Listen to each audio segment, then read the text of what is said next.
Thank you very much. I wanted tonight, I wanted to review all of the previous lectures, and we're not going to be here forever. I want to go over briefly what I've already said and go to tonight's lecture, because I have said some things which might be misunderstood, because I have dealt with some old things that you need to think about. And I have dealt with some old religions that are not old in the sense. And I want you to understand something about history, is that history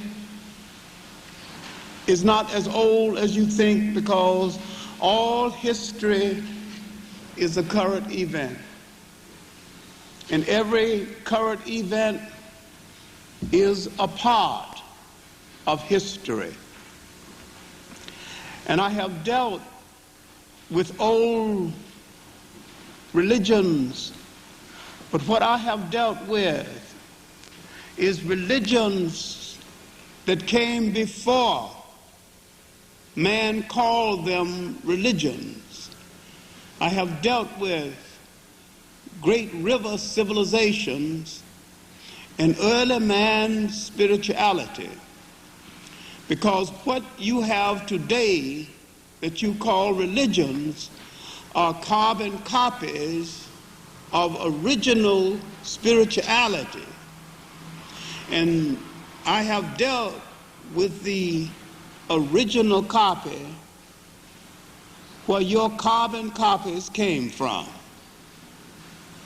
And the early Africans, in building great river civilizations, built a concept which they did not call religion, though your religions came out of them. They called it spirituality.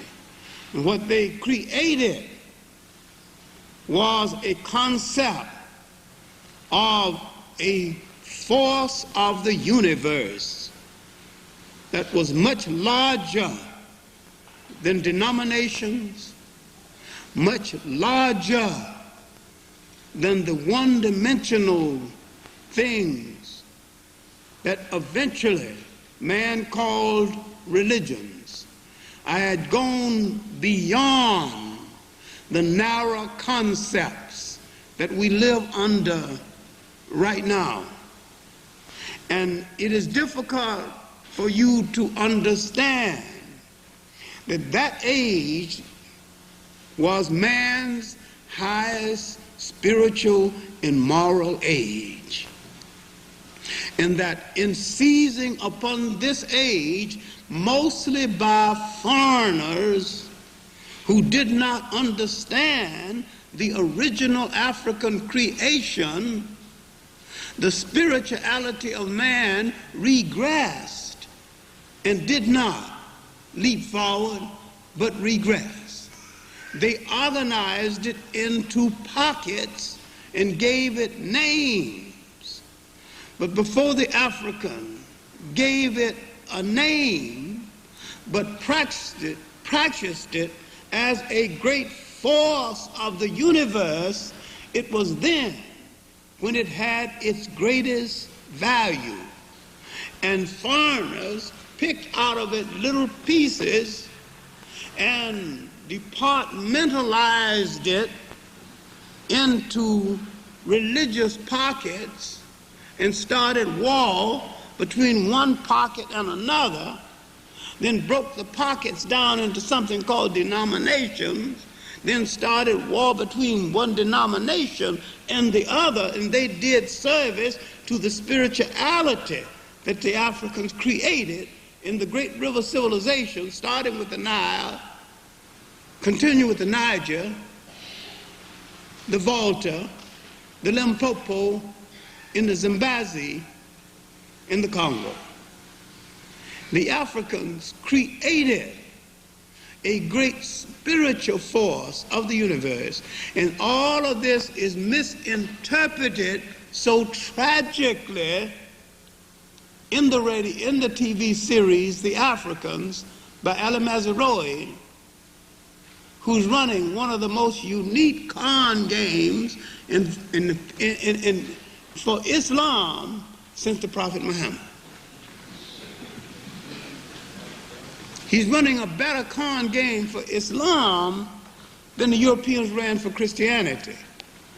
For beneath all of it, he is saying that Africa waited in darkness for Islam to bring the light.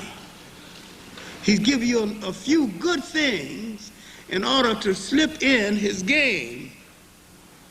And you have to know a lot of African history to understand his omissions. And because you do not know general African history, you do not know his omissions. It is in his omissions that he's doing the greatest amount of damage.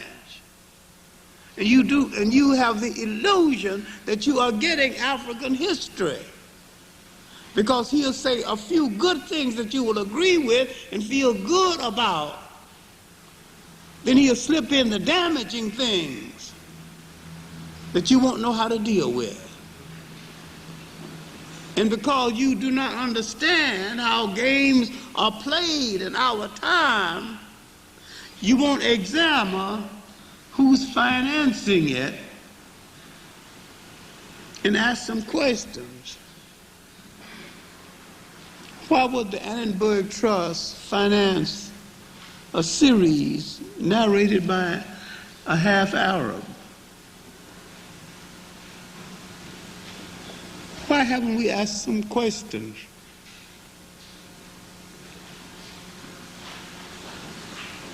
Somebody is buying friendships at our expense. Why we have so few friends in the world? I have said long ago, it wouldn't be surprised to see certain people in the same political bed against us. It wouldn't be surprised to see any people in the same political bed against us, because there's a political naivete that appeared in our history 1680 BC that we haven't dealt with to this very day.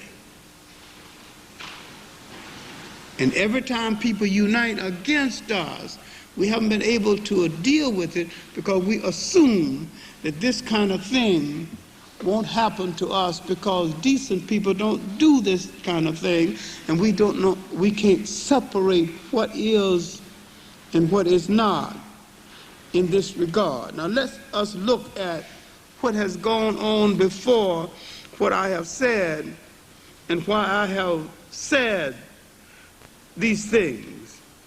In the first session, in dealing with religions and history before the Christian era, I was trying to deal with that history in Africa that developed before the Christian era, and I was trying to deal with pre-God religions and pre-God spiritual.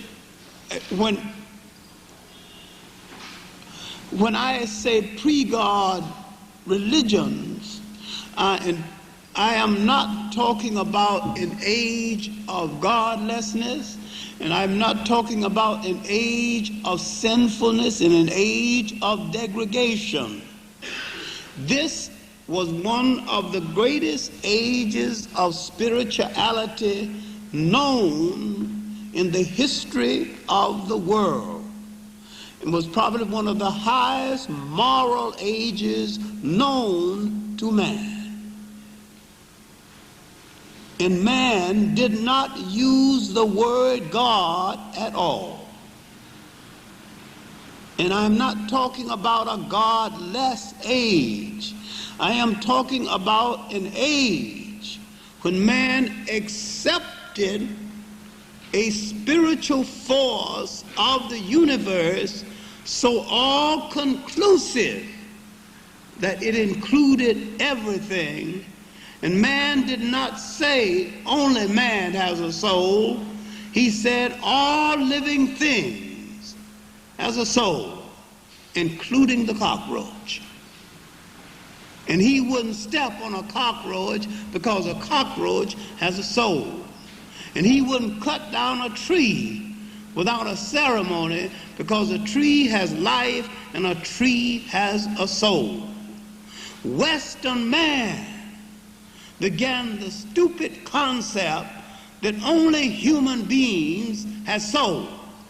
Western man, in his soullessness, began the concept that only certain people with certain faces and certain color have soul.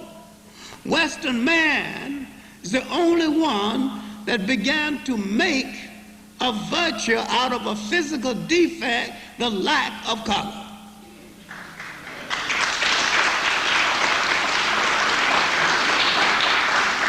And to make you feel ashamed out of the great virtue of having color.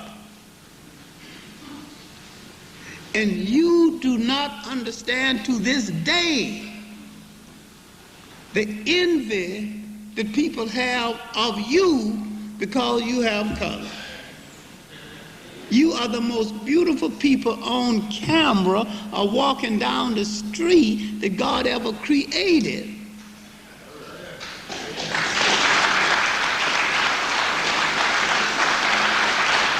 And yet, he has trained you to apologize for having it. Train you to cringe and to look for his chemicals to put on your face to try to take it off.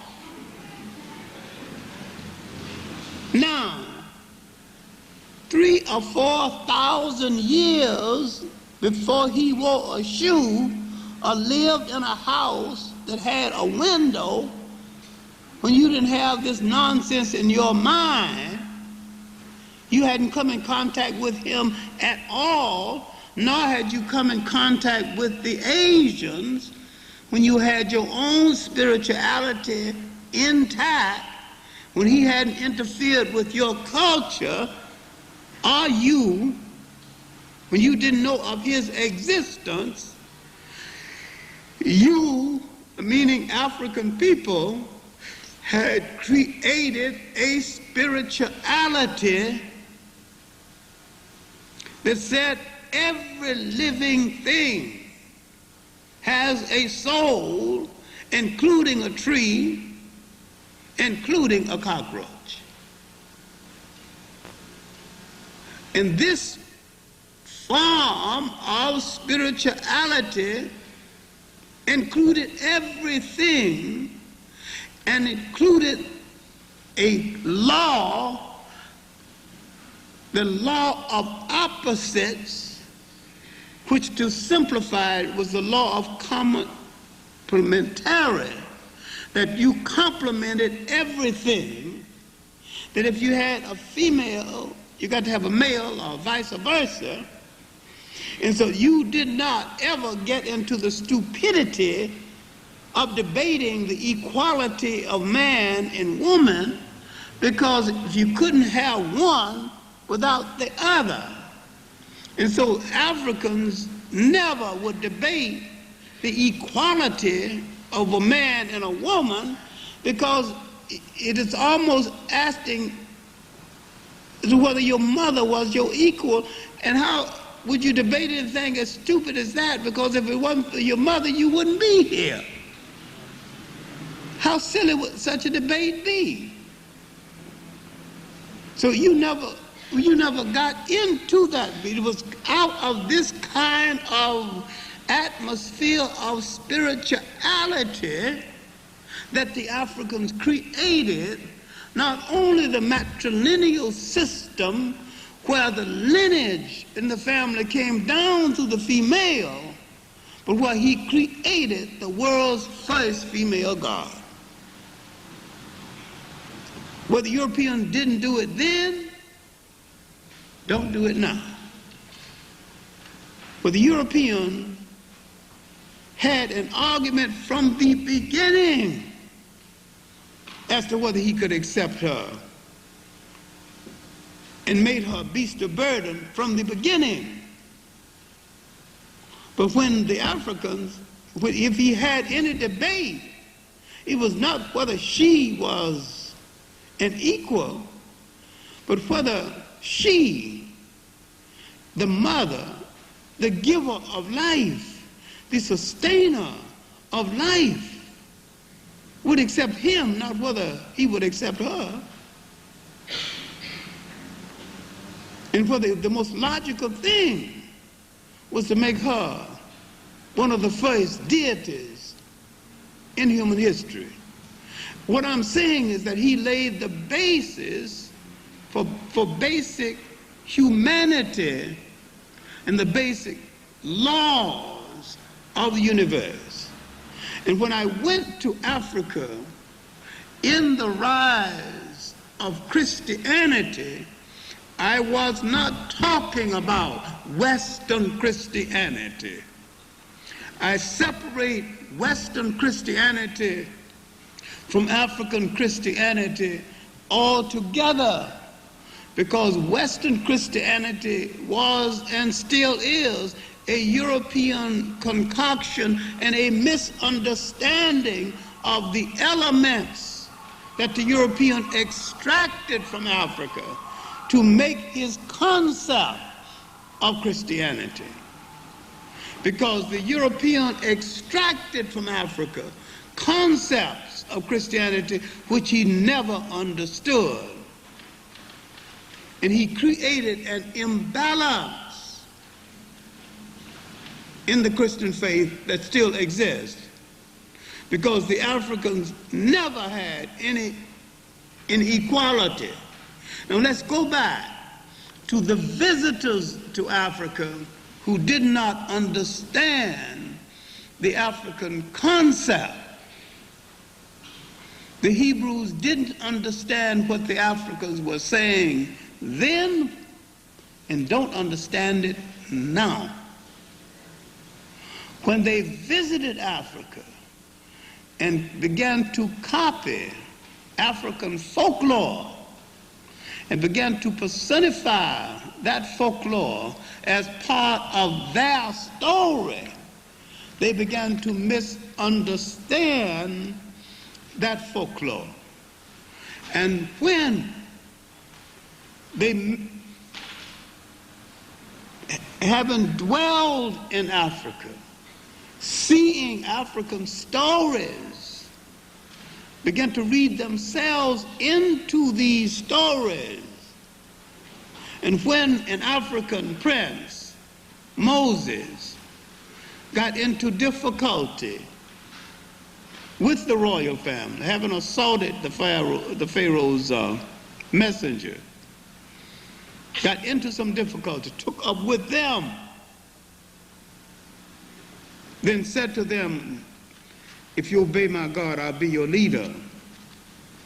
Then extracted 10 laws from some African laws that were 2,000 years old before they arrived. And all he did is to extract them from the negative confessions and turn the language around.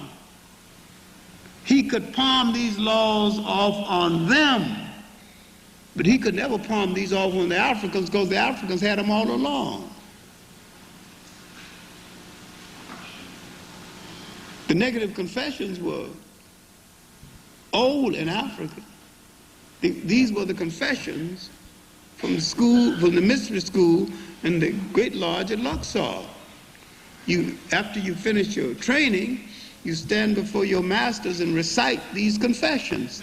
I have not been guilty of murder. I have not been guilty of violating my neighbor's wife. It's 42.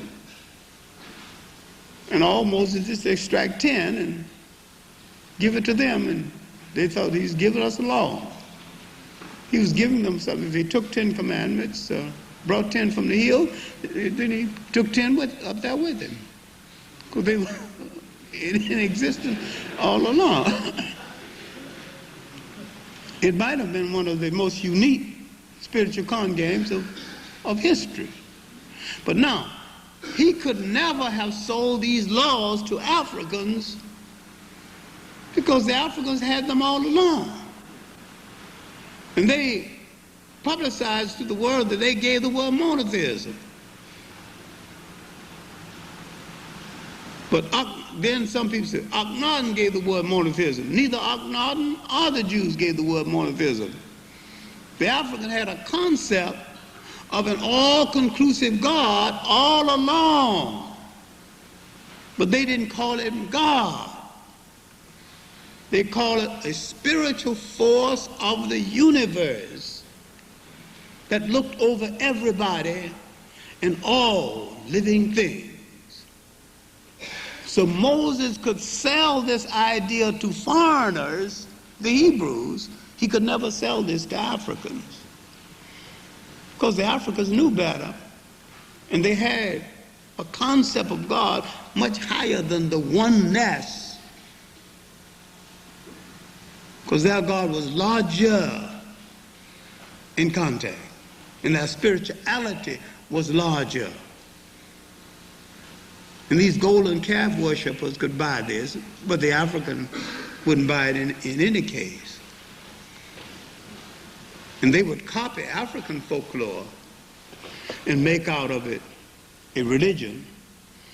And subsequently, they would sell a lesser concept, but the broader concept continued with the Africans. But the inability, but the Africans many times would buy one concept, but the European would buy another concept. This is why when you go to a white church today and go to a black church, you go into two different religions and two different kinds of spirituality. Now, there wasn't enough time to explain this because both of these people are on two spiritual wavelengths, because they have two different spiritualities. But the Christian story is basically an African story. It's basically an Egyptian story. It's basically the story of Cush, the Punt. Basically the story of people going into Egypt, extracting wisdom from Egypt. And when the story is told of the religions of the world, all of the elements, Judaism, Christianity, and Islam, would come out of Africa in the first place. Now, in the lecture on the rise of Islam, what I did not emphasize is the great heroes of Islam: Zayd bin Harith, Bilal, and Anta, a great warrior of Islam, and who, after the Arabs began their internal descent, he called the prayers only twice after the death of Muhammad. And he refused to take the mantle of leadership after the death of Muhammad, who asked him to be the first caliph after Muhammad. It would have been a different kind of religion. And the role that he could have played, and the role that Africans did play after the death of Muhammad, is generally left out of the history of that religion. And this is why it touches me with a bit of anger that many brothers enter the religion almost apologetically, as though it's the Arab's personal property, not knowing that the Arab is the most corrupt element within that religion, and that this is a great religion, and that Africans laid the foundation for it and should claim it, reform it, and make it the religion that it still can be, though it is the least original of the world's religions. But the brothers failed to understand the role of Zayd bin Harith the role of Bilal, the role of Anta, the role of Khufu the Magnificent, the role of even contemporary Africans in the religion, the role of Askia the Great and other Africans of that faith who took it into the Western Sudan, the role of Tariq bin Zayed, who took it into Spain, the role of Abu Bakr, who took it into the Western Sudan, and the good and the bad that they have done. Once we understand that and understand that there was a black side to the religion and an Arab side, and that there was both good and bad, but the reform side and the revolutionary side came from the African side. At the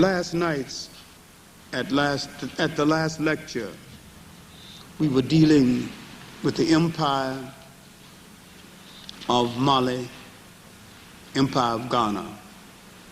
And where we left the lecture, it was the entry of Songhai when Mansa Musa had taken 2 hostages from Songhai, and this was after the death of Mansa Musa, Ali Colon, and Suleiman Nair.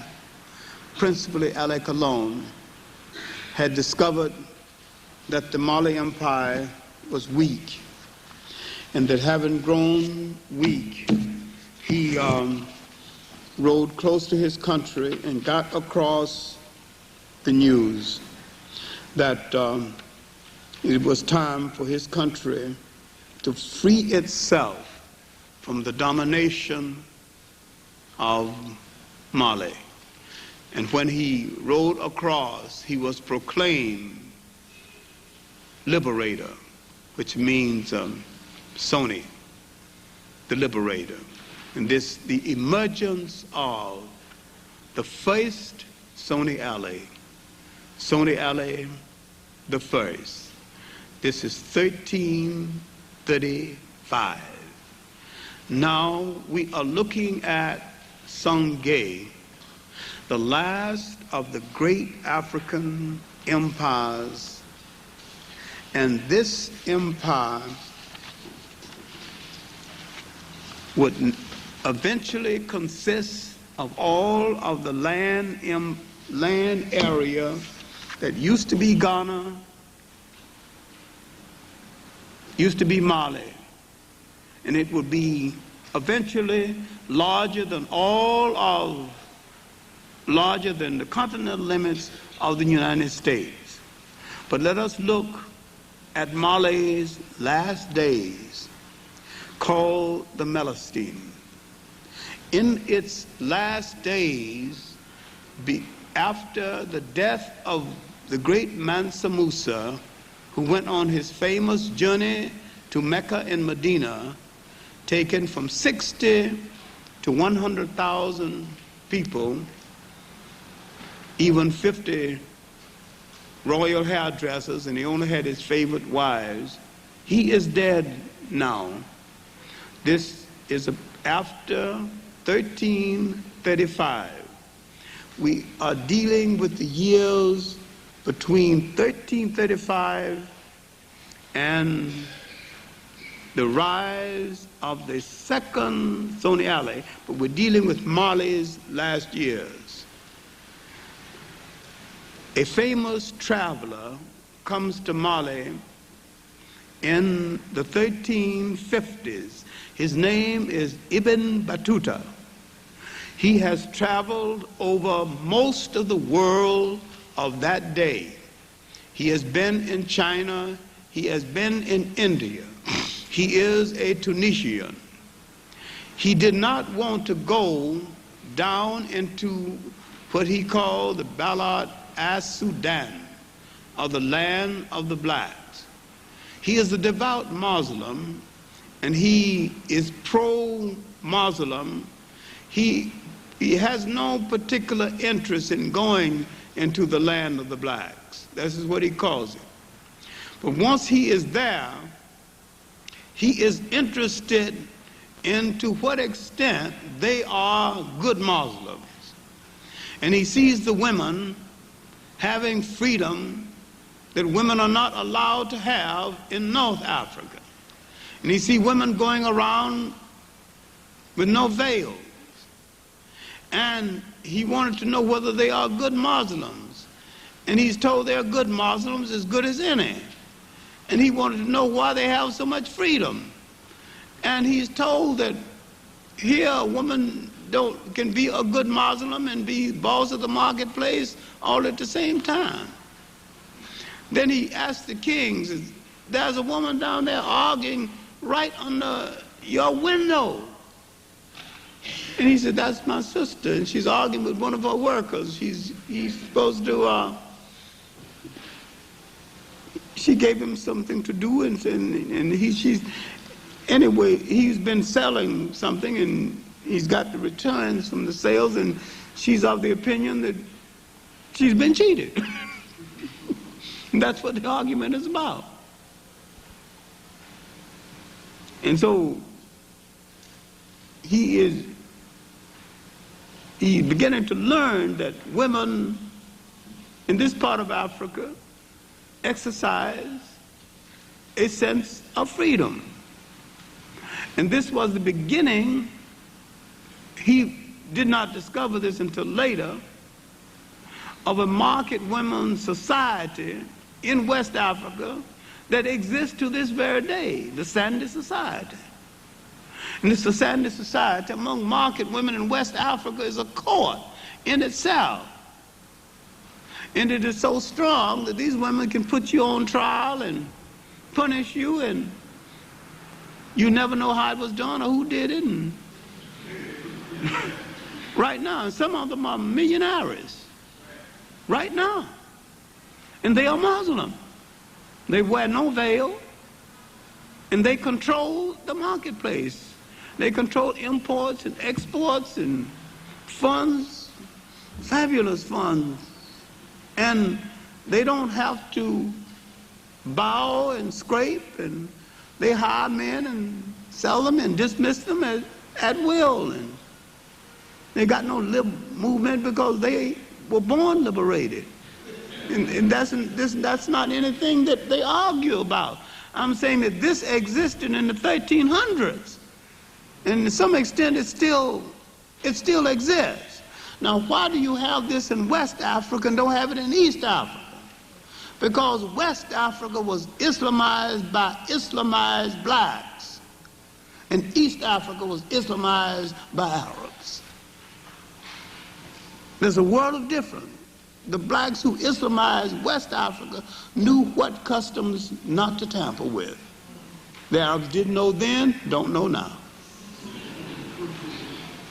You have to understand the difference between who Islamizes different parts of Africa. And this is why the African side of Islam had one projection and the Arab side had another projection.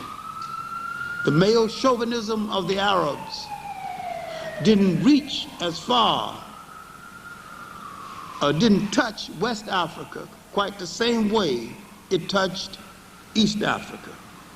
All right, now, Ibn Battuta would record all of this, and it is in the Broadway series of his book, The Travels of Ibn Battuta.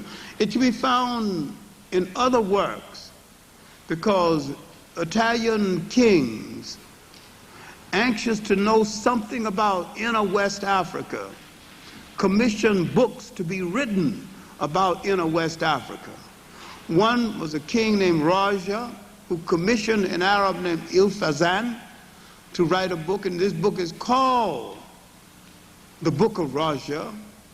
And another king commissioned another Arab, Il-Amari, and he wrote a book especially for that king called Roads and Ruins, a very good history of inner West Africa taking in Mali and taking in action the last of Ghana. All right, now let's go back and see what did this first Songhai Ali do. This first Songhai Ali began to consolidate the country. We're dealing with the years between 1335 and the emergence of the second Songhai Ali, 1464. 1464, his reign is 1464. Here is his ending date, 1492. That's the era of the second Songhai Ali. All right, 1464, the second Songhai Ali, the greatest one, comes to power. And what will he do?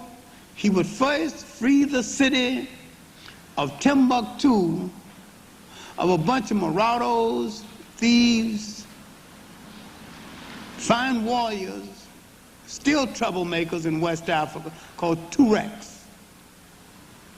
A mixed breed of people who wore veils, who wore blue cloth with veils, called the people of the veil.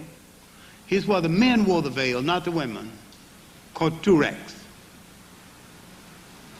They fight well. They don't know a single thing about ruling a city, but they know a lot about wrecking cities. Bunch of thugs, still a bunch of thugs. People go in West Africa, oh, how colorful they are in their blue clothes. And people don't know nothing about the ancient history of them.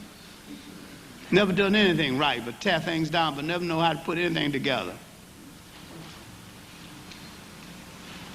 He drove them out of Timbuktu and freed the city of the wreckage of the Tuaregs. And he began to consolidate the land area and to bring the pieces of the empire together. A master engineer, he began to build a 250-mile canal, pulling the empire, connecting various parts of the empire. A great administrator, but not as great as the one who's going to come after him. He's going to have difficulty with the imams, the old Muslim ministers, because he's a Fulo. And he belonged to the indigenous African religion of his mother, who came from what is now northern Nigeria. They wanted to know why he will not practice the Muslim faith. He won't practice it because he don't believe in it. And because sometimes they said, well, this is a Muslim country. It's not a Muslim country. The royal family is Muslim, but he's not Muslim. So he gets up in the morning and he announces the 5 prayers of the day. Instead of praying, he announces all the prayers at once and said that I'm busy today. I won't have time to pray to you all. I got other work to do. And finally, the imams come to him and tell him that it's bad for the state that our emperor will not say the prayers. He said, all right, I'll say the prayers. And so they go to the mosque, sneak in and watch him. He say one prayer, as he leans up, and he turns to his minister of state and gives orders. And he turns over here and gives orders. He ain't saying the prayers, he's mocking the prayers. He's doing the work of the state. It's our emperor's a barbarian.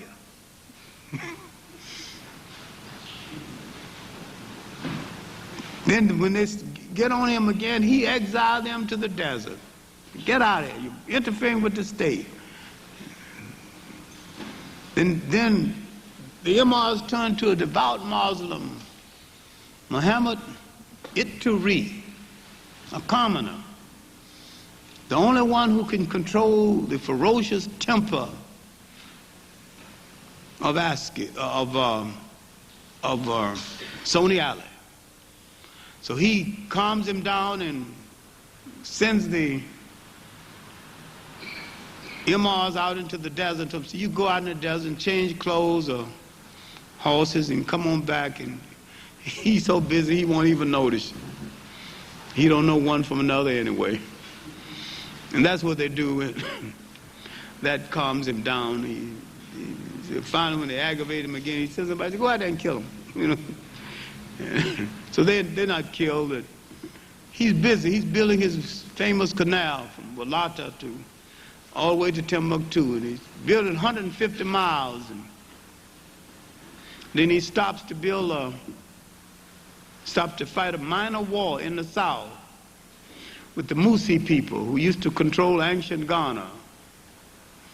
And on his way home, his horse got his feet entangled in underbrush crossing a minor stream, and he falls off the horse and he's killed. He's drowned. An inglorious death. For one of the great men born in Africa in the last 2,000 years, Songhai Ali Ba, a great militarist, a great consolidator of state. Now a year passed, fight for the throne. The Imams now backs the commoner, Muhammad Ituri. After a year and support from the Muslims, he comes to power. And on his way to his inauguration, the dethroned brother, the sister of the dethroned of the brother that he pushed from the throne, looks at Muhammad Ituri riding to his inauguration. From the balcony, she shouts out, "Say it is not he, say he has not done this to my brother." Then she shouts out a curse word, "Throne stealer, usurper, thief, ash slayer." He stops and pauses for a while and said that, "I will not let the wailings of this sick woman disturb me. Henceforth, this is the name of my dynasty. Call me throne stealer, usurper, thief, Ashler." And he created what is known as the Ashler dynasty. And he is known in history as Muhammad Ashler the Great. He earned the name and he earned the title. And historians call him the greatest civil administrator of all times. And he comes to power.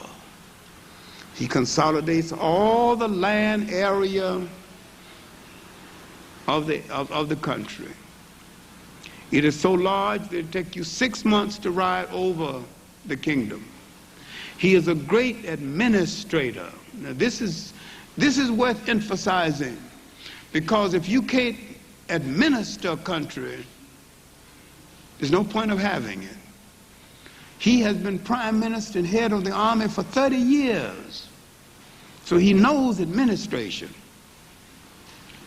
He began to reform the country, weights in the measures. He's also preparing for a trip to Mecca and Medina. He is training people. He is developing a professional army so that professional soldiers can do work, and you don't have to call on farmers to do it. Ambassadors are coming from different parts of North Africa and Southern Europe. Ambassadors from Spain. There comes into his court an ambassador from Tunisia and Spain, and a young man who was later be called Leo Africus. And on his way back to Spain, he is captured by Christian pirates.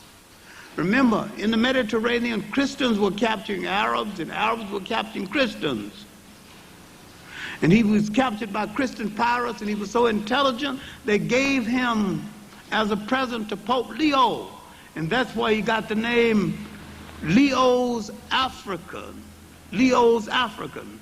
And he's known as Leo Africanus. The Pope hired him to write a history of the Western Sudan. And he wrote a history of what was happening in Songhai. And except for having the rivers running the wrong way, it was a pretty good history. called A History and Description of Africa. And he introduced the glory of Africa to the Europe of that day. It was great ambassadors, a great state. He described the University of Timbuktu, the University of Sankore at Timbuktu, and its great scholars. He described the emperor and what he was doing for the university, endowing great chairs. He described the fact that the universities and the scholars were so great that many times Arabs came to the university to get jobs, but they weren't even qualified. The great masters at the university could teach 10 subjects and teach them well. And the Arabs wasn't even qualified to teach such subjects. This was medieval Africa at its best and at its height, while Europe was rehearsing to go into the slave trade. These Africans were burning and moving. This was Africa taking her last great walk in the sun. Now you can understand why all of this is left out of history. Because when people want to conquer you, they destroy your confidence and your historical memory. They don't want you to believe in this. They don't want you to know when you manage nations, big nations, as big as the United States, and did it exceptionally well. The mayor of Timbuktu was mayor 50 years, Muhammad Khoi. And had to beg for relief. After 50 years, he begged to be relieved from his job. So, anytime you find that kind of stability, man, I've been mayor 50 years, please let me out of the job. So nobody's content, nobody's running for the office, nobody trying to take it away from him. That's stability. Nobody else wants the job. You're doing a good job, stay there.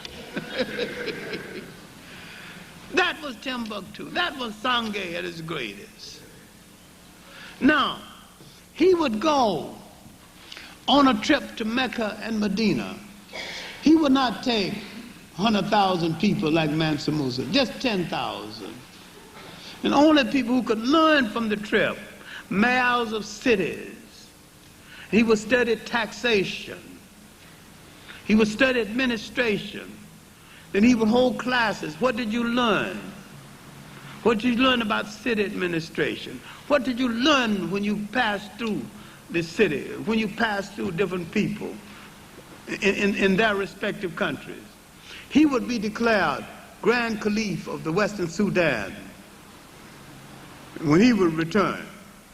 Then when he would return, he would issue his famous proclamation. Except for the reckless darings of Songhai, the empire of Songhai would have spread itself to the border of the Great Sea. This is now the burden and sworn duty of Abu Bakr, Muhammad Askari of the Great. Each man to his task and his craft, women to bear more sons for the glory of our empire, soldiers to the field of battle.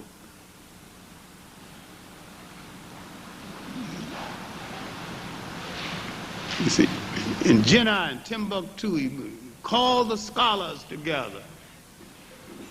He created a classification system now used in the army. He disguised himself as a common man and went into the marketplace to make sure that the common man got his full worth for his dollar, for what he paid for. And the people were making so sure that they gave each person his full measure. So each time you bought something, they gave you your full measure and a little bit over, called the dash. Is the origin of the tip. what you got coming in a little bit over. Today in West Africa, that's known as the dash. A little dash over. He created a professional army. He created a concept of warfare from land to sea, from sea to land, that developed into amphibian warfare. The Germans studied his concept of warfare and developed it integrated it into modern warfare. Henrik in his work, travels and discoveries in North and in Central Africa, is the one that called him the greatest civil administrator of all times. Lady Lugard, in her work, A Tropical Dependency, said he was the captain of warfare standing at the crossroads of history, and she said that no human being of the 15th and the 16th century came near him as an administrator of state. For 20 years, he reigned supreme. The last 10 years of his reign, he was blind. And only 3 people knew it. And he disguised this blindness, and 3 confidants schooled him so uniquely. When he called court, they would go out a half hour and pick up all the gossip and find out who's wearing what color and who's been to where. And he would come out and he would walk so gingerly to the throne and walk to the edge of the throne room and look over his head and compliment somebody wearing blue, compliment somebody wearing a different color, and everybody would think he could see. And would gossip about who's got a new wife, and you would die with as soon as that was a blind man. Then finally, he was a little over 80, and he had 50 sons over 50.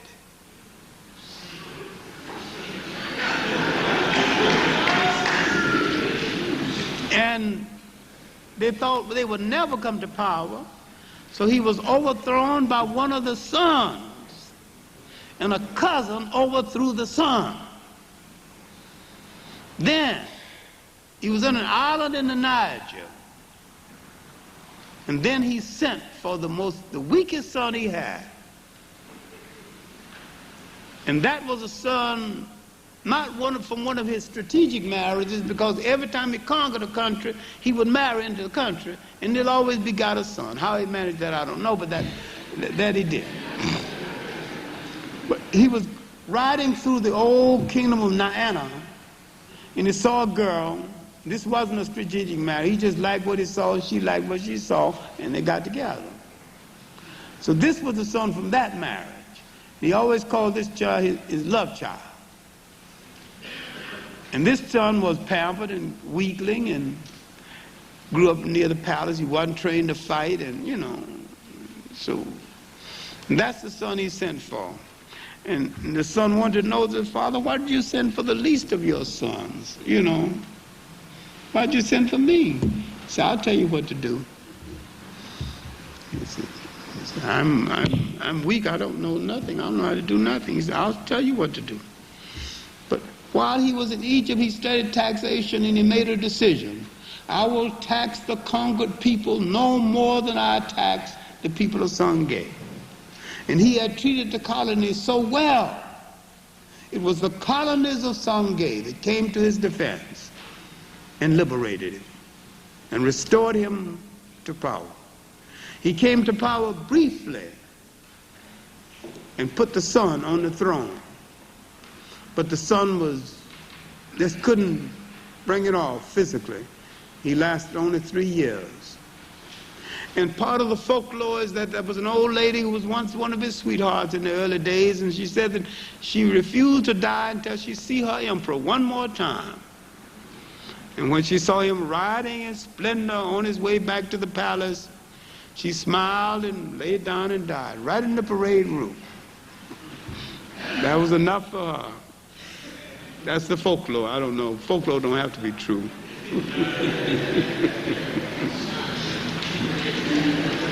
But after his death, the sons came together, calmed down, because there was some more trouble brewing.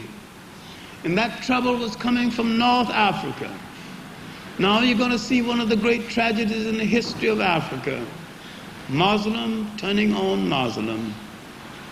The North Africans, now expelled from Spain, having lost power in the Mediterranean. The Portuguese hadn't taken a small part of Morocco, a little kingdom called Cetra. Europe is getting its courage back again. The maps of the Jewish merchants who were doing trade in the Mediterranean and in inner West Africa having fallen into the hands of Henry the Navigator, who never went to sea, but be that as it may. Prince Henry has started a school of training chart makers and navigators, and a young man named Christopher Colon, later called Christopher Columbus, had gone to the same school. He says in his diary, boy, I sailed up and down there 3 years.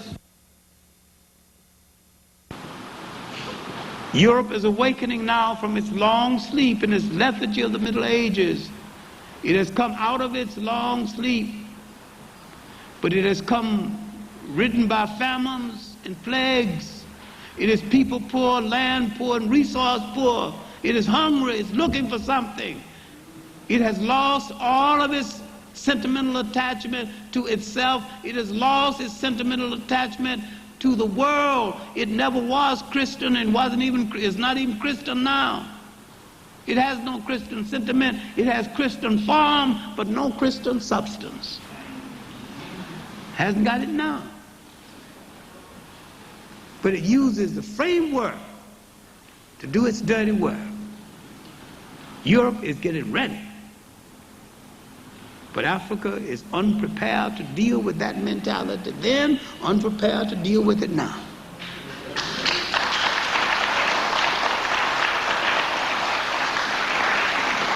All right. But the Muslims in North Africa have no respect for the Muslims in inner West Africa. So they are planning to take the gold in the salt in inner West Africa. So now, with Askir gone, with the strength of the West African kingdom, a little week after the death of Askir, the Moroccans send a note to the then king of Songhai, Assak, saying, stop digging gold at the mines at Tagaza, the great salt mine. Salt is so precious that you gave 2 parts gold for 1 part salt. Salt is more precious than gold. And so Assak is sarcastic when he gets the letter. He said, I don't know what Assak this letter is addressed to, because I will not give up 1 inch of the soil of Songhai. And that whoever Assak you mean is surely not I. And he sends a letter back, and he sends them presents, and he sends them more elaborate presents. They couldn't bribe him. So now 50 years pass, but the Moroccans are planning to take that country. Then 1590, a letter is discovered. I have the letter in my file. The letter is from Queen Victoria, Queen Elizabeth I of England, Henry VIII's daughter, only daughter. And the letter is an apology from Ilman Su, a black emperor of Morocco, apologizing to Elizabeth for not answering her previous letter. He said he's been busy planning the conquest of Songhai. Then she sends him a letter that if you help me in overthrowing Antonio of Spain, I will give you the ammunition you need to conquer Songhai. Now you see a black emperor getting ammunition from a white queen to conquer a black country. You see, the Arab was no respecter. You see, the North African Arab turning toward Europe to get weapons to conquer the blacks in the South. No respecter of kith and kin, violating the basic rule that governs Islam, is that no Islamic brother should ever lift arms against another. You see him violating it then, and may do it again, right now. Watch as well as pray. Remember, history serves you a purpose only to the extent that you can protect yourself today by learning what happened yesterday.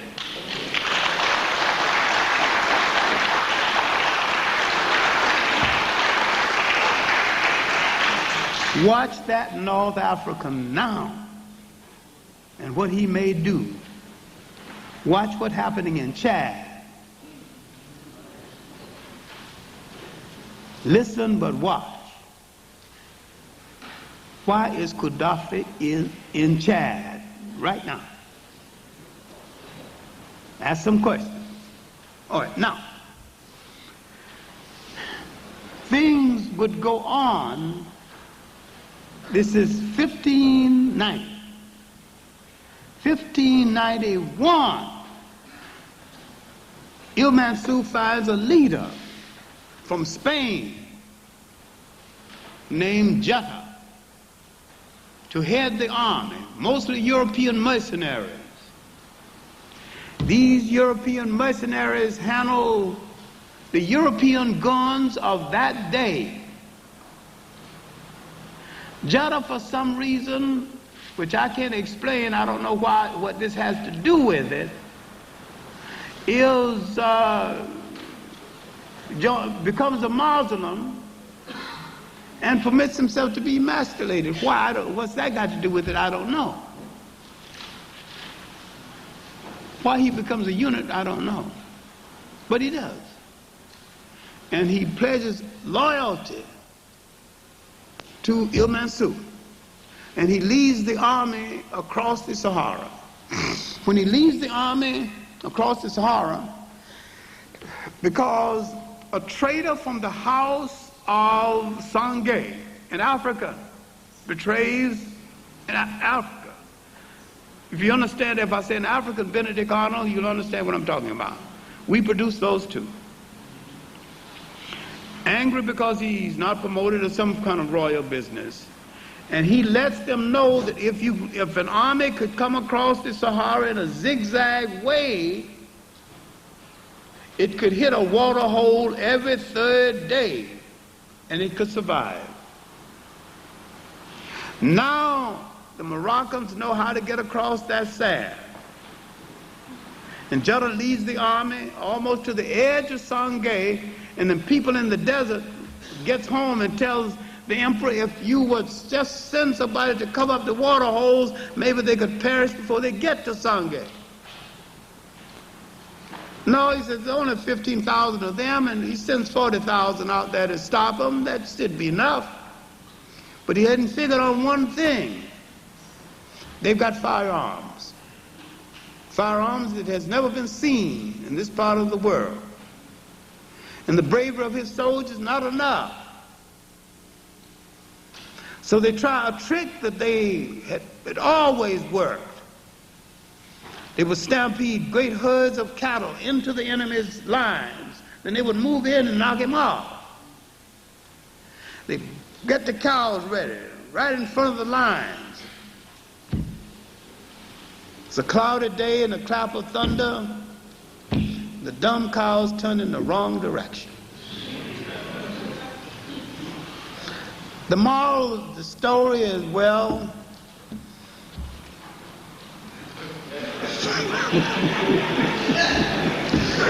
you don't give an assignment to a dumb cow. The cow destroyed the wrong army. The men got slaughtered. That army moved into Songhai.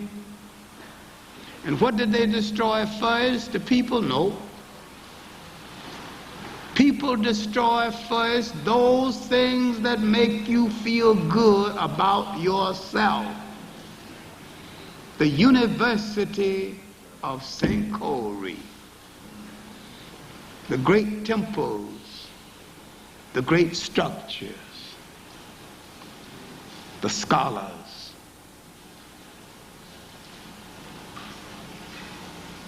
the beautiful things in the country. One general pulled his army out of Timbuktu, Ashley Noor. He pulled them to a place called Sagu in what is present-day Nigeria. Fought for almost 20 years, in and out. Gave the Moroccans a fit till they sent another general named Iswag. Long time. Now, they moved into the city 1494. They exiled most of the great scholars, including the supreme scholar of the Western Sudan, Ahmed Baba. Ahmed Baba had written 47 books, each on a separate subject, including a book on Arab grammar, still in existence. Many of these African Muslims ran to the army, shouting, "We are your co-religionists, we are your brothers in religion," and they got slaughtered. Muslim against Muslim. Now you can understand why I lose a little patience when the brothers tell me, you know, get all excited about Islam. You got to study its crimes as well as its virtue.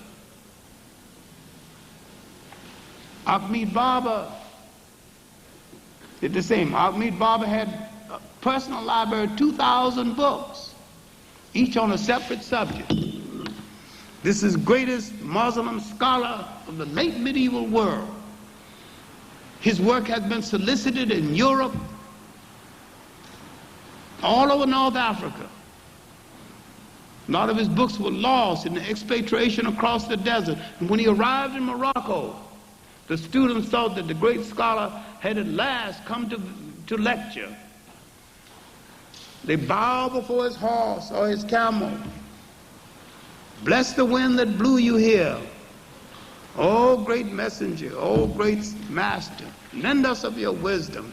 Allah must be kind to us at last to send you to the doors of our city." Then he had to tell them, "I'm a prisoner, I'm not a visiting scholar." When they tried to lift him from his horse, they understood that his leg was broken. They took him to the podium of the great university, and he couldn't stand. They took him to the emperor, Il-Mansur. The emperor felt so ashamed he wouldn't even face him. He talked to him from behind a screen. And the emperor told him a lie, "I'm trying to unite Islam." He said, "Well, why don't you talk to the Turcos? They are Muslims and they're fighting Muslims all the time. Why don't you unite them?" He stayed in Morocco, at least he was in prison in Morocco, until 1611. And when he came back, he was permitted to go home. The young prince that welcomed him there was now on the throne. And he records it. He said that when he bid goodbye, he called him father. When I tried to bid goodbye to my father, I mean father in religion, when a person is elder in your same religion, you refer to him as father. When I tried to bid goodbye to my father, he would not touch my hand. And as his horse turned southward to go home, he would not even look back to see me crying. He was saying goodbye to the great Ahmed Baba. Ahmed Baba had written 2 books while he was in Morocco, trying to explain his country to those Moroccans, Ibtaj and Mizrael. And today in Morocco, they found the greatest collection of his books, 36 of his 49 books. And it's lined up University of Fez, the works of the great Moroccan writer, Ahmed Bab. They've stolen him from you. And if you don't know, you don't know. Now, those Moroccans married African women, and that's called the dynasty of the Ahmars. And they start fighting among themselves and wrecked what was left of the Western Sudan. They wrecked Timbuktu. And when the French moved into this area, they assumed that nothing great had ever happened in this part of Africa. But when you look at Songhai, what it was and what it was great, this was Africa's last great walk in the sun. After the decline of Nile Valley civilization, the retreat of Rome, the fall of the Roman Empire, African genius in state building was reborn in the Western Sudan, and it lasted for 1,000 years or more. And Africans brought into being 3 great states, Ghana, Mali, and Songhai. And it was after the breaking up of these states that and the irony of it all, that the last 200 years of the state of Songhai were the first 200 years of the slave trade. And that after this, the difficult part of the slave trade spread inland. But the years of Songhai was Africa's last great walk in the sun. And what they want to take away from you was the confidence that you built a great state, and the memory, the historical memory, that if you did it once, of course you will do it again.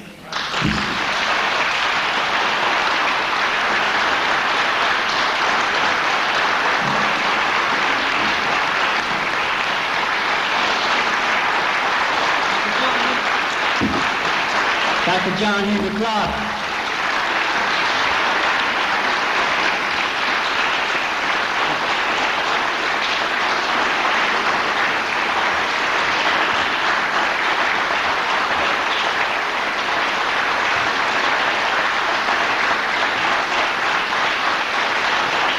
Dr. John Henrik Clarke. Beautiful.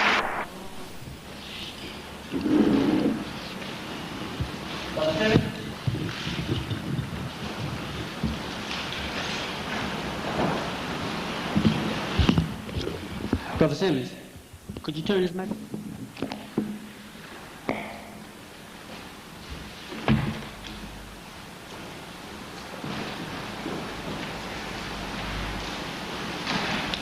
I'd like to thank you, Dr. Clarke, for always an informative lecture. My question is, with the basic condition that the world is in today and the constant erosion of the African population, both here and on the continent, with AIDS, famine, drugs, and what have you, do you believe that Africa will once again have another great walk in the sun? And if it is to have another great walk in the sun, how can we as Africans on this side of the world help to facilitate it as best as possible? I think Africa is everywhere African people are. And I think you can help Africa by getting yourself together wherever you are, by being a better African person and a better African human being, and realize that you contribute to Africa by contributing to the betterment of yourself wherever you are on the face of the earth, and realize that all of us are African people, and we have to start coming together as African people. And the African nation, away from Africa, owe Africa something, and maybe the best we can do for Africa is the betterment of ourselves. Yes, sir. Dr. Clarke, thanks again for all the information and good evening. The last time we met, you referred to the Europeans' religion as Christendom as compared to Christianity. What is Christendom? Christendom is a political instrument. Christendom is the exploitation of the idea of Christianity, is the usury of Christianity as against the practice of Christianity. And this concept of the usury of Christianity, in my idea, started with the Romans in the Roman Empire that used it politically and did not practice it. I do not believe the European personality is suited for Christianity.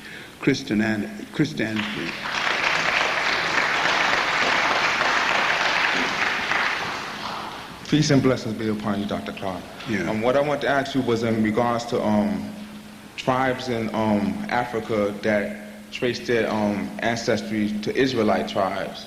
And one particular tribe called the Enedin. The what now? The Enedin, which is a artisan and blacksmith tribe under of the Tuareg, called the Enedin, and they claim that they are descendants of, they're Muslim now, but they claim to be descendants of our Lord King David. And there's also other tribes that say they came from Mesopotamia. And I was reading recently of some literature saying that the Assyrian captivity of the Israelites, after they was released from that captivity, many of them went into Northwest Africa. And also in the expulsion of the Jews from Spain, many of them came into West Africa. I want to ask you, to what extent is that true? And I want to ask you, to what extent is that true that many tribes there trace their ancestry to Israel, being Israelites?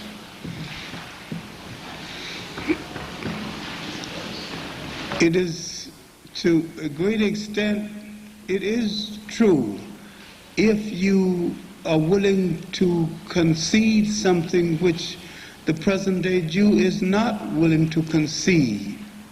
That it is true of the Eastern Jew, it is not true of the European Jew. And that the European Jew is a separate ethnic entity. After the scattering of the Jews by the Romans, many Jews did go down into Africa and live and stayed there and integrated into Africans and didn't come out. There's a book called Hebrewisms of West Africa that points to some of this information. There's some other books that point to this information. And there's a migration of Jews into East Africa, and we can't discard the Solomon story and the number of Jews that came into Africa as missionaries after the Queen of Sheba story. If you can recognize the fact that these Jews in Africa who claim descent from the ancient Jews have no direct relationship to the European Jews, I can accept that. But if you say that these Jews and the European Jews are relatives, then I cannot accept that at all.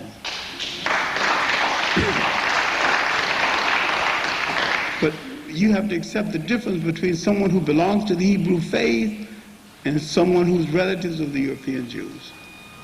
Yes, sir. I just share everybody's gratitude after having heard what you communicated and shared with us, so thank you again. My question is a theological question, and it goes back to some of what you had said about the taking of the negative confessions and their transmutation into this thing called the Ten Commandments. If black people adhere to Christianity and are trying to have a love of Jesus Christ or a love of the message of Christ, but want to break away from the false history and the historical lies of the European, could you suggest some ways for African American Christians who are sincere about their faith but want to also seek truth to study some things that will give them a further rooting in the African history of what is now Christianity versus the Europeanized version that we get through most of Western religion? What could we do to begin to study and do that? They can study some of the ancient texts and study some of the basis of the ancient texts. They can study some of the Egyptian texts. Now that we've got people who can translate some of the original texts that went into the making of the Bible, we've got people who can study those original texts as against the interpretation of the text. Study some of the original texts. Do you know how we can get a hold of some of that? Well, In English, or whatever language? There's a group of people in Chicago now, J. Carruthers and Rickety Wimby. These are some of the Black American translators now who are beginning to translate some of the original Egyptian texts. Karinga's little work, the Hosea, is beginning to translate a direct translation from the old text. And I'm saying that the ancient spirituality is now coming through from our point of view. And we can study our spirituality from its original base as against European interpretations of it. We don't have to become less spiritual. In fact, we can even be more, because our spiritual base is much broader than we thought it was. Thank you. Thank you very much. I'd like to know, what do a Kennington have to do with Christianity? What does what? What do a Kennington have to do with Christianity? What does what? I didn't get one word. A Kennington.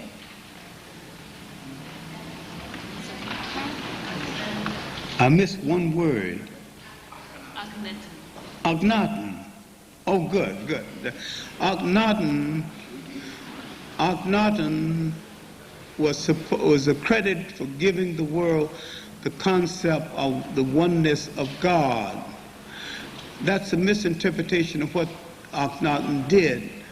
In all truthfulness, Akhenaten dealt with the corrupt priesthood of his day.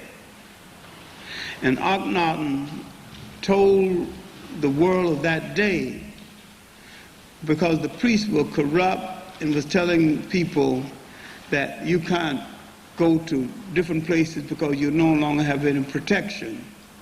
Akhenaten said that God is everywhere. And said that you could go any place you want because God will go with you. He is all omnipotent, he's all powerful, and he goes everywhere. And so the concept of the all-seeing, all-traveling God got across. And a lot of people think he gave the world the oneness of God, but the oneness of God was there all along. He merely he brought them back. He didn't give the world the oneness of God. He merely brought them back to the oneness of God. They had forgotten the concept. He brought them back to the concept of the oneness of God and made them realize the oneness of God. And out of that oneness came the oneness that went into the making of Christianity. And he gave the world a whole concept of love of people. And he was worshipped as a God of peace. He thought so much of life he would not crush a flower. Thank you. Thank you.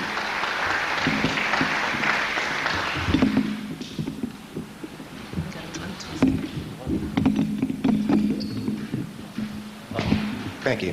I have a two-part question. Perhaps you could explain the broken noses on the Sphinx and other African monoliths, and also kind of a different question, the significance of the Battle of Tours. The Battle of Tours. The Battle of Tours? Yeah, with Charles Martel. Oh, yes. All right. The broken nose of the Sphinx is because the noses of people and the lips of people, more than any other part of the face, tells you ethnically who they belong to. Right. You can't debate once you look at the nose and the lips, you can't debate who he is. Yes.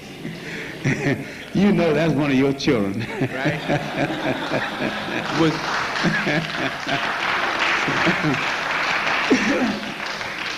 Was Napoleon responsible for that? Well, he was one of those. He was one of them. And well, he had ammunition. The Arabs didn't have anything heavy enough. Oh, I see. Now, the Battle of Tours about Charlie Martel is that after the conquest of Spain, the Arabs, Berbers marched into Spain, where they met the French Cid, Charlie Martel, at Tours. Right. And the Battle of Tours wasn't much of a battle, really. When they marched to Tours, and by the time they met Charlie Martel, they got news that the Grand Caliph of Islam had died. And they stopped in the middle of the battle to go back to Damascus and elect a new head of the faith. So Charlie Martel won the battle by default. Okay. The Muslims stopped fighting to go elect a new head. And when they returned, they consolidated their holding in Spain and gave up the idea of conquering France. Right. Were they trying to conquer Europe or just France? Or? Well, they could have conquered all of Europe. All they needed was shoes. Europe wasn't strong enough to take Spain. And so the great victory of Charlie Martel really wasn't that much of a victory. Because the Muslims just changed their mind about the whole thing and just stayed on in Spain. Thank you. Good evening, Dr. Clarke. Thank you. Thank you for the lecture. In regard to Sonny Ali's successor, Muhammad Askia, you mentioned something about the meaning of his name actually literally meaning a throne taker or usurper. But that was the Askia really was a curse word. Oh my goodness. Because the reason I asked, because I actually know African Americans who have taken on that name. It was a curse word. In what language? So when someone says to me, the Songhai script of that day. Songhai script of that day. Okay, but she meant it as a curse word. I see. And he accepted it that way, and he wanted it to be that way. He said, "I accept it. So henceforth, this is the name of my dynasty." I see. He accepted it as an act of defiance. He said, "Call me thief, call me stone, call me usurper, call me Askia." And still stayed in power? Yes. Okay. Second question, was it under his reign that this mayor of Timbuktu stayed in office for 50 years? He was already in office when he came. I see. He was in office under Sonny Ali then? Yeah, he was on the office under Sonny. It was under his reign that he begged for relief. Okay, could you just repeat his name again? He was Muhammad Nordi, Timbuktu Koi. Muhammad Nordi. Muhammad Nordi. Okay, thank you. Referred to as Timbuktu Koi. Thank you.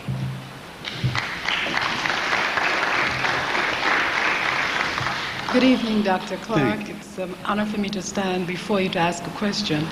I greet you this evening. Thank you.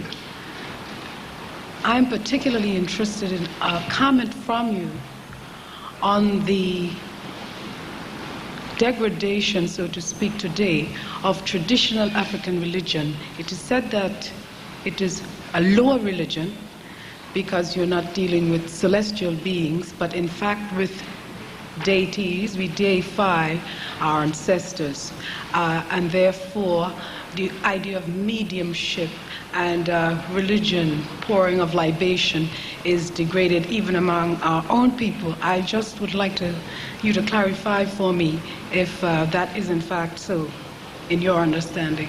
But the African indigenous religion, properly understood, is a high religion.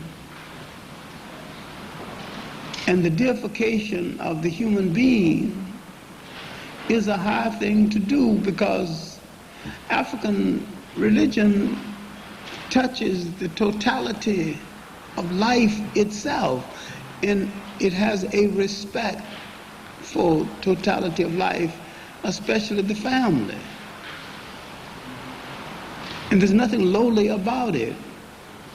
And when I went to live in Africa and among the God people of Ghana, and when they explained their religion to me, I had great respect for it.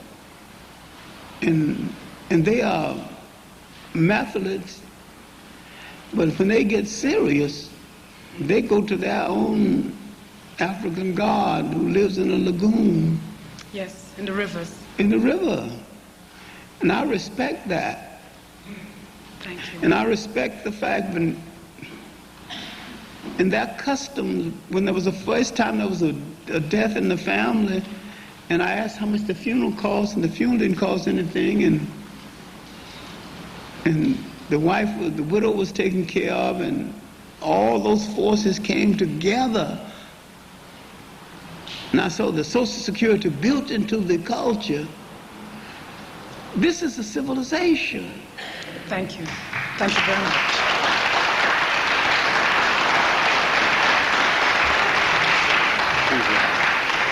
My question is about spirituality and the universal force you spoke about. Yes, spirituality versus formal religion.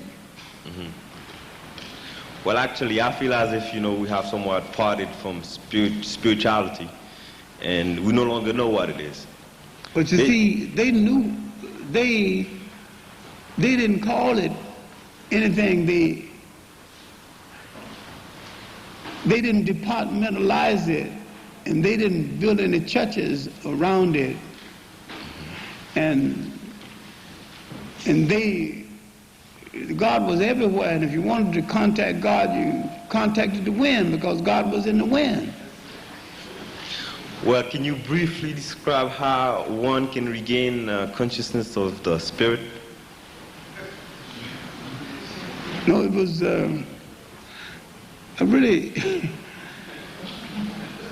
it was a belief in all living things, and man was so spiritual he could pick up a serpent, wrap the serpent around his head, and he was so much at peace he didn't get bitten. I don't know how he got it. If I knew how he got it, I would know how he can regain it. What hope can we have? I don't think we are hopeless, but then we're living in a society where we might, in this kind of society, structurally, I don't know whether it is obtainable in this kind of society. I think it is obtainable to a degree, but in this kind of society, that spiritual perfection that we had in this other society may not be possible.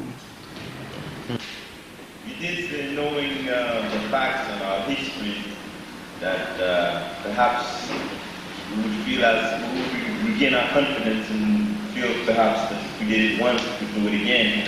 But we were not threatened. It ended when we were threatened. We were threatened first from the east. And when we drove away that threat, we had 1,000 years of peace. And the threat came again. And that threat destroyed our peace, then weakened us until the threat came from Europe. And we never knew peace again to this day. Thank you.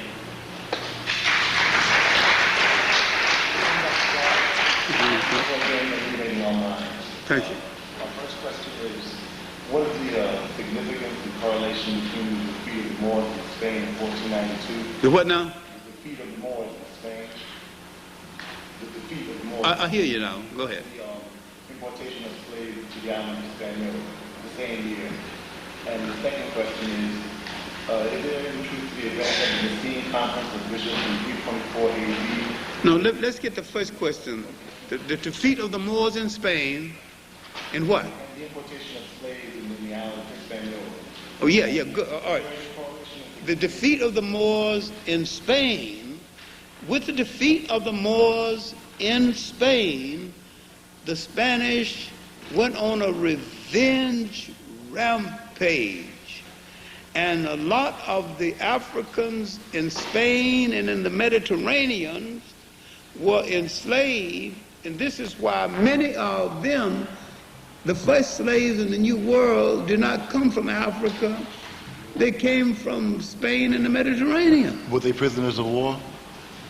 Well, you can say prisoners of war. This is why a lot of the Africans, the first, they came with the Spanish conquistadors. Mm-hmm. You can say they were prisoners of war. Right. Okay. A lot of them were high caliber. A lot of them were technicians, armorers, ammunition makers, wheat farmers with Cortez, armorers with Balboa, road builders with Balboa, and an armorer with Pizarro in Peru, you know. High caliber technicians. Now the second question. The second question is there any truth to the event in 324 AD at the Nicene Conference of Bishops? I've read that was the first actual event where they changed the names of Mary, Joseph, and Jesus from Isis, Osiris, and Horus. 332. 324 AD. Oh, 332? 332. Oh, okay. I'll take your word for it. Sure. Yes, I'm asking you, is there any truth to that? They changed. It really was Haru. Okay. It wasn't even Horus. It was Haru. It was Haru. They changed it from Haru to Horus. And they changed the story about it wasn't no child in a manger. It was a cave in Ethiopia. Okay. See, they whitened up the Christ story. So that was the first whitewash. Yeah. Okay. Thank you very much. And they Europeanized it. Okay. Can you? Well, they Europeanized the whole Christ story. They dressed it up for Europe. Did they replace the African bishops with a European bishopry? Oh yes, then this is why the African writer of the church, St. Augustine, said that when he read the story of the councils, he laughed. And this is in a book called Shadow of the Third Century by Alvin Boyd Kuhn. There's another book by Alvin Boyd Kuhn who's well worth reading. This is a white man who couldn't even get Weinstein published his book. Shadow of the Third Century. And another book he written called Who is This King of Glory? One of the clearest books ever written about the Christ story. I'll have to get that one. Thank you very much.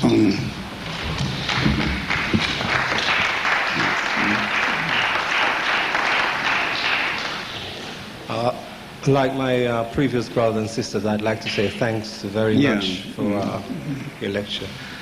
My question is basically on religion. The Bible states that God created man from his own image and likeness. History tells me that the black man was the first man. What I would like to clarify is when did the Caucasian came about? Well, the Caucasian is an offshoot. The Caucasian is an offshoot. Now, every people on earth have their own creation story. All people have their creation stories.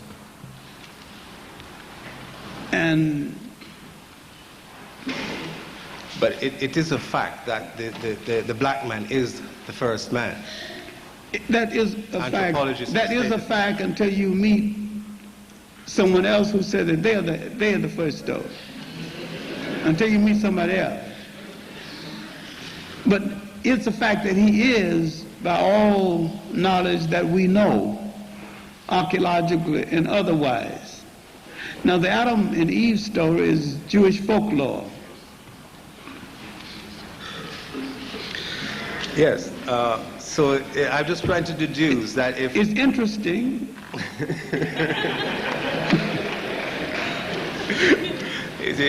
What I'd like, all I would like to sort of clarify in my mind, which has been bothering me for a very long time, is that if we are the first, and God make man in his own image and likeness, therefore God has got to be black.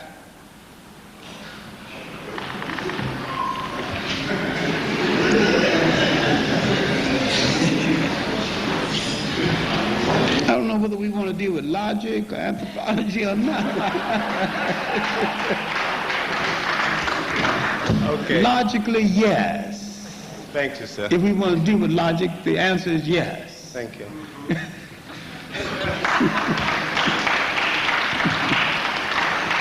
Yes. My question is about why the Queen Elizabeth from Spain wrote the letter that you were talking about. Because someone had propositioned Elizabeth earlier about the slave trade, and she had rejected going into the slave trade. She was now all the way into the trade, and she was seeking allies in other parts of Africa, North Africa, and she wanted the alliance of Il Mansour. The rumor is that when she died, there was a picture, a painting of Il Mansour in her bedroom. There's no indication she ever met him, because there's no indication he ever went to England. There was a painting of him in her bedroom. He was an African emperor. Okay, thank you. Clarke, I think he wanted you to explain about the letter. That's really what he was interested in. The letter? Yes, sir. The letter, he wrote, he had written her a letter. She had written him a letter. Then he had answered a letter apologizing for not answering her previous letter. And in his letter, he said he had been busy planning the destruction, planning the invasion of Songhai. Then in her answer, she said that if you assist me in the overthrowing of King Antonio of Spain, I will give you the ammunition you need for the job. If you look at Morocco and look at Spain, you can see why she made the proposition. Morocco is next door to Spain. You can jump from Morocco right over into Spain. So he's in a good position to overthrow Spain. And all she needed is some support. Remember, England and Spain were rivals in the slave trade and rivals at sea. And she needed some support in the Mediterranean against the Spanish. And she was trying to solicit his support. And said if she could get his support, she would give him the ammunition he needed to move down south and destroy the Black Kingdom, Songhai. That's why she wrote the letter. And that's what the correspondence was about. She did give him the support. It was those small cannons that she gave him that helped to destroy Songhai. Dr. Clarke, I enjoyed the lecture that you gave. I'd like to you to, as brief as you can, getting to some of the African, particular religion, the African connection with religion in the Spanish-speaking cultures, like in Puerto Rico, Dominican Republic, etc., if you can. African religions? In its connection to like Catholicism, Pentecostal, Santeria, those kind of things like that. Well, see, fortunately, the African religions in Puerto Rico and in African religions in Spanish-speaking countries have managed to integrate itself to some extent into Catholicism. or especially in Brazil, they managed to accept some of the African deities and respect some of them. And Catholicism has had less difficulty in coming to grips with African deity than the Protestants and than others. And Catholicism has made a better accommodation to African religions. I mean, the Catholics have made a better accommodation to African religions than Presbyterians and others. And I think it was a little intelligent of them to do that, because by doing that, they have entered less conflict with Africans and managed to tone down the revolutionary fervor. Like in Mexico, the Catholic Church has made an accommodation with the religions of the Indians, and many of the Indians practiced their own religion and went into battle with the medallions, around their necks. And the same thing is true in Haiti, where the Voodoo, which is an African religion, and the Catholicism have not had a clash, because the African could hold on to both of them. And the same thing is true in Brazil, where the Shango and right here in New York City, the Santa Maria religion and Catholicism have not had a clash, because many people who are Catholics belong to both of them. Thank you very much. Good evening, Dr. Clarke. I enjoyed your lecture. I'd just like to ask one question. In regard to the discrepancy in terms of African history, how does one go about finding the actual facts in terms of history to provide some identity for black youth? Well, you have to take a simple approach, read some of the basic things first, then digest it for yourself, and then simplify it for them. With my own children, I try to approach it through legends and folklore, and tell them the story of the Golden Stool, the story of Timbuktu, and the story of African heroes, the story of heroic women and kings, and then you get into straight history. But I entice them with the heroic aspects first, Is there one particular book that you can find with that information in it? Unfortunately, no. No. I think John Jackson's work is pretty good, but it gets a little stiff at times.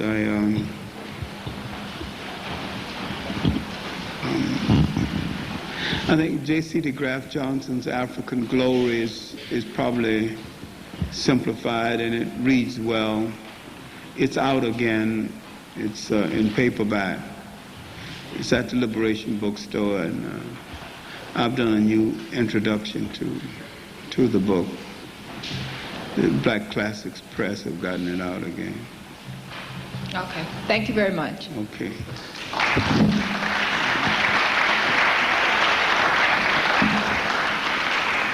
Brothers and sisters, a great man has spoken some powerful pieces tonight. Let's give him another round of applause.